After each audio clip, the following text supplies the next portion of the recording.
নলা মহিলাৰ মৃত্যু মহানগৰীৰ কৃত্ৰিম বানৰ চিকাৰ হ'ল পায়েল নাথ ফুটপাথ বুলি নলাত খোজ দি চিৰদিনলৈ স্তব্ধ হৈ গ'ল ধাৰাপুৰৰ পায়েলৰ খোজ দেওবাৰৰ নিশাটো অভিশপ্ত হৈ পৰিল মহানগৰবাসীৰ বাবে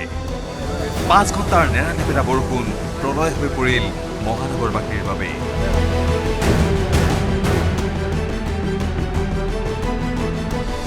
এই প্ৰলয়ে মৃত্যু নমালে পায়েল নাথ নামৰ মহিলাগৰাকীৰ কৃত্ৰিম বানৰ মাজেৰে খোজেৰে কৰ্মস্থলীৰ পৰা উভতি যাওঁতে মালিগাঁৱৰ উন্মুক্ত নলাত সোমাই পৰিল পায়েল নাথ পায়েলক বিচাৰি নিশাৰ বৰষুণৰ মাজতেই 4 ঘণ্টা জুৰি চলিল চলাথ অভিযান আৰু তাৰ পিছতেই 200 মিটাৰ আঁতৰত উদ্ধাৰ হ'ল পায়েল অচেতন অৱস্থা উদ্ধাৰ হোৱা পায়েলক জীয়াই ৰাখিবলৈ উদ্ধাৰকাৰীয়ে কৰিলে প্ৰাৰ্থনা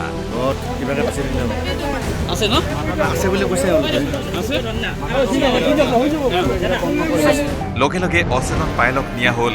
সমীপতে থকা বৰিগাঁও প্ৰাথমিক স্বাস্থ্য কেন্দ্ৰলৈ কিন্তু তেতিয়ালৈ পায়েল জি থকা নাছিল 9টা বজাত আমি দোকান বন্ধ কৰি গুচি গৈছোঁ পিছত শুনা পাওঁ মোক ইয়াৰে স্থানীয় ৰাইজে মোক ফোন কৰিছে আপোনাৰ দোকানৰ ওচৰত কিন্তু এটা মাইকী পৰি উঠি গ'ল মাইকীটোৰ নাম কিবা নাথ পায়েল নাথ তাৰপিছত শুনা পালোঁ যে 200 মান মিটাৰ ওচৰত চৌৰংগী হোটেল আছে তাতে লাষ্টটো পোৱা গৈছে পোৱা যোৱাৰ পিছত এই বৰিপাৰা এফাৰিও লৈ গৈছে তাতে ডক্টৰে মৃত বুলি ঘোষণা কৰিছে বিৰাট ডাঙৰ বাবুকি যেতিয়া পানী হৈ যায় তেতিয়া ক'ত নলা ক'ত ফুটপাথ একোৱেই গম নাপায় পানীয়ে পানী তো নলাটো যদি আগতে ঠিক কৰিলেহেঁতেন ফুটাবিলাক আগতে স্লেব বহাই দিলেহেঁতেন তো কালিৰে মৰ্মান্তিক ঘটনাটো নঘটিলেহেঁতেন গুৱাহাটীৰ ধাৰাপুৰৰ সমীপৰ মাজেৰ গাঁৱত ঘৰ দুৰ্ভগীয়া পায়েল নাথৰ জিএছ ৰোডৰ খ্ৰীষ্টান বস্তিৰ তানিস্ক জুৱেলাৰীত কাম কৰা পায়েলে সন্ধিয়া কৰ্মস্থলীৰ পৰা ঘৰলৈ উভতি যাবলৈ লৈছিল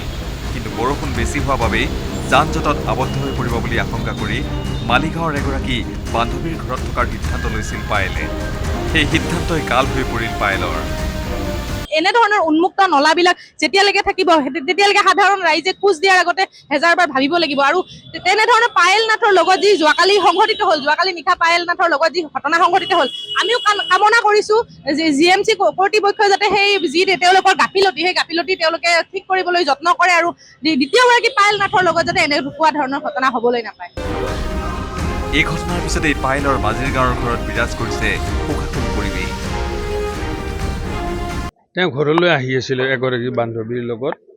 কালি ইমান প্ৰচণ্ড বৰষুণ মুখলধাৰ বৰষুণ আৰু জালুকবাৰীৰ পৰা গোটেই কামাখ্যালৈ জাম হৈছে আৰু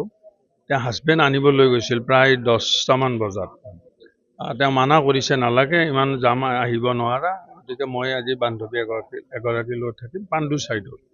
তেওঁলোকে ৰাস্তা ক্ৰছ কৰি তাৰমানে পাৰ হৈ গৈছিল বোধহয় ফুটপাথৰ কোনো এই প্লেটবিলাক উঠোৱাই আনিলে নে কি নাজানো তেওঁ লগে লগে পৰিল বান্ধৱীগৰাকী কোনোবাই ধৰিলে শুনামতে তেওঁক নাপালে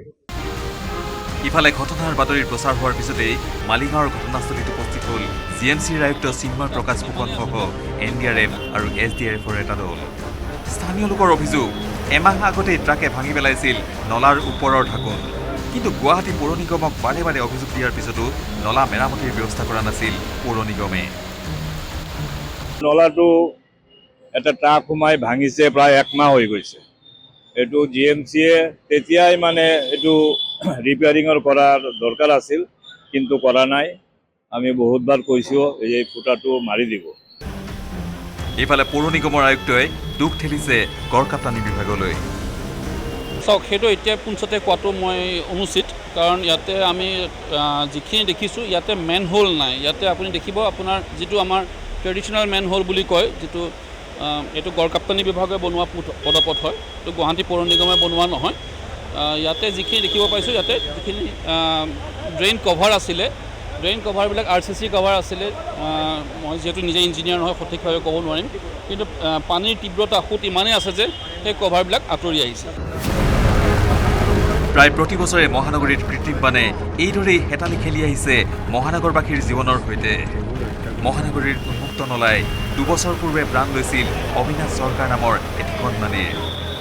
2002 চনত মহানগৰীৰ চানমাৰীৰ উন্মুক্ত নলাত প্ৰাণ হেৰুৱাইছিল উপামণি চৌধুৰী নামৰ এগৰাকী যুৱতীয়ে বিগত 24 বছৰত এই উপামনিৰ পৰা পাইললৈকে এই পৰ্যন্ত 12গৰাকী লোক চিকাৰ হৈছে কৃত্ৰিম বানৰ। মহানগৰীৰ প্ৰশ্ন, আৰু কিমান কেতিয়া অন্ত পৰিব এই মৰণ যজ্ঞৰ? মালিগাঁৱৰ পৰা সবিতা শৰ্মা আৰু আজাৰাৰ পৰা ধ্ৰুৱজ্যোতি কলিতাৰ সহযোগত bureau report, news 18 north east.